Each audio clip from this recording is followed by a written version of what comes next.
കാണികൾക്ക് വേറിട്ട കാഴ്ചാനുഭവം സമ്മാനിക്കാൻ ശാന്തിഗിരി ഫെസ്റ്റ് വീണ്ടും എത്തുന്നു. 1 മാസത്തിലധികം നീണ്ടു നിൽക്കുന്ന ഫെസ്റ്റിന് ഒക്ടോബർ 2-ന് തുടക്കമാകും. അനന്തപുരിയുടെ സ്വന്തം കാർണിവലിന്റെ 3-ാം പതിപ്പിൽ ഒട്ടേറെ പുതുമകൾ ഒരുക്കുന്നതിന്റെ അവസാന ഘട്ടത്തിലാണ്.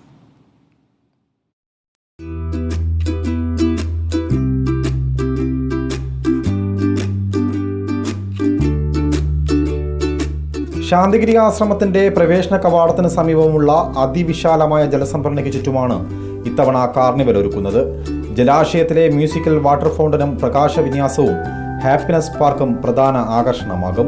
10,000 ചതുരശ്ര അടി വിസ്തീർണത്തിൽ പുതുമകൾ നിറഞ്ഞ അമ്യൂസ്മെന്റ് പാർക്ക് വിനോദങ്ങൾക്കുള്ള വേദിയാകും. പ്രദർശന വ്യാപാര മേളകൾക്ക് പുറമെ ഗെയിം ഷോകൾ, കുട്ടികൾക്കുള്ള വിനോദ പരിപാടികൾ, കാർഷിക വിപണന മേളകൾ, നക്ഷത്രവനം, കേരളത്തിലെ ഗോത്രവർഗ സംസ്കാരം വിളിച്ചോതുന്ന തരത്തിലുള്ള ഗോത്രവർഗ ഗ്രാമങ്ങളുടെ ആവിഷ്കാരം, ഭാരതീയ ചികിത്സാ വിഭാഗങ്ങൾ ഉൾക്കൊള്ളുന്ന ഹെൽത്ത് കോർണർ, വെൽനസ് സെന്റർ എന്നിവയും ഫെസ്റ്റിലുണ്ടാകും. ശാന്തിഗിരി ഫെസ്റ്റിന്റെ 3-ാം പതിപ്പ് ഏറെ മുന്നൊരുക്കങ്ങളോടെയാണ് അവതരിപ്പിക്കുന്നതെന്ന് ആശ്രമം ജനറൽ സെക്രട്ടറി സ്വാമി ഗുരുരത്നം ജ്ഞാനതപസ്വി പറഞ്ഞു. 40 ദിവസത്തിലേറെക്കാലം നീണ്ടു നിൽക്കുന്ന വിനോദത്തിനും വിജ്ഞാനത്തിനും അറിവിനും സന്തോഷത്തിനും സമാധാനത്തിനും കൂട്ടായ്മയ്ക്കും ഒരുമയ്ക്കും ഒക്കെയുള്ള സന്ദേശങ്ങൾ ശാന്തിഗിരി ഫെസ്റ്റിലൂടെ ജനങ്ങൾക്ക് മുമ്പിൽ തുറക്കുകയാണ്. കേന്ദ്ര സംസ്ഥാന സർക്കാരുകളുടെയും പൊതുമേഖലാ സ്ഥാപനങ്ങളുടെയും വിവിധ സേനാ വിഭാഗങ്ങളുടെ സ്റ്റാളുകളും ഫെസ്റ്റിലുണ്ടാകും.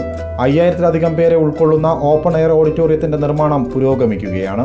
ഫെസ്റ്റിനോടനുബന്ധിച്ച് കലാ, കായിക, അക്കാദമിക അഭിരുചി വർദ്ധിപ്പിക്കുക എന്ന ലക്ഷ്യത്തോടെ കുട്ടികൾക്കായി എക്സ്പോയും ഒരുക്കും.